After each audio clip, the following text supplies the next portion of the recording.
Hello everyone. तो JEE mains 2023 में पूछा गया है सवाल, इसलिए भी इम्पॉर्टेंट है कि इस तरीके का सवाल लगभग मैंने पिछले 2-3 सालों में लगातार देखा है और थीम यही होती है। बस कुछ लास्ट में पूछने का तरीका अलग बदल जाता है, लेकिन स्टार्टिंग का पोर्शन कुछ कुछ सेम ऐसा ही रहता है। यहाँ पे आपसे जो डिमांड करी है वो इसकी डिमांड करी है। आप इसको देखेंगे तो क्यू की एक वैल्यू दे रखी है, पी आपको दे रखा है। अगर आप इसको अच्छे से लिखें, P transpose into Q into Q into Q into Q, और ऐसे चलते हुए क्यू आपने 2007 बार इंटू पी, और क्यू की वैल्यू है पी ट्रांसपोज, क्यू की वैल्यू है P A P transpose, P A P transpose, P A P transpose और P A P transpose into P.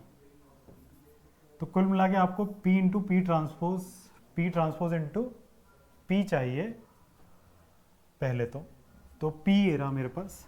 तो P इंटू पी ट्रांसपोज अगर मैं कैलकुलेट करने जाता हूँ तो P की वैल्यू है √3/2, 1/2 माइनस हाफ एंड √3/2।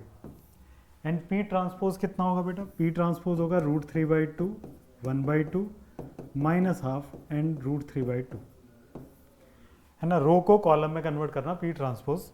तो उसके बाद इसकी मल्टीप्लाई इससे होगी तो ये हो जाएगा 3/4, फिर इसकी इससे होगी तो 1/4, फिर इसकी इसके साथ होगी तो माइनस √3/4, और इसके साथ होगी तो प्लस √3/4, और इसकी इसके साथ तो माइनस √3/4 प्लस √3/4, और इसकी इसके साथ तो माइनस माइनस प्लस 1/4 प्लस 3/4। तो P इंटू पी ट्रांसपोज आपको आता हुआ दिखाई देगा 1 0 0 1।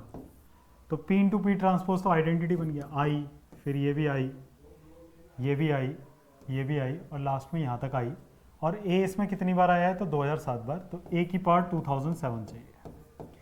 अब ए आपके पास ये गिवन है यहाँ पर, तो अगर आप ए इंटू ए करते हो, ए स्क्वायर निकालते हो, तो होगा 1101 इंटू 1101। मल्टीप्लाई करते हैं रो कॉलम तो 1, फिर इसके साथ तो 2, फिर इसकी इसके साथ तो 0, और फिर इसकी इसके साथ तो 1। एक बार ए क्यूब भी निकाल लेते हैं, तो ए स्क्वायर इंटू ए स्क्वायर हमारे पास आया 1201, और फिर 1101। तो आप यहाँ मल्टीप्लाई देखेंगे तो रो कॉलम, फिर 1, फिर इसके साथ तो 301, यानी कि क्यूब है तो वहाँ 3 आ रहा है। तो 2027 होगा तो ये कितना आ जाएगा? 1 2 0 0 7 0 और 1। ये हमारा इस पूरे के इक्वल क्या रखना है? A B C D, A B C और डी। तो यानी कि मेरा ए कितना है? ए है मेरा 1, तो 2 इंटू 1, प्लस बी कितना है बेटा? 2007, और सी कितना है? 0, माइनस 3 इंटू 0 माइनस 4, डी कितना है? 1। तो यहाँ पे 2007 2009 माइनस 4, तो 2005 हमारा करेक्ट आंसर होगा। तो ऑप्शन बी इसका करेक्ट हो जाएगा। इस क्वेश्चन को इंपॉर्टेंट मानिए, इस तरीके का क्वेश्चन आता है, इसको अच्छे से समझ लीजिएगा। ठीक है, थैंक यू सो मच।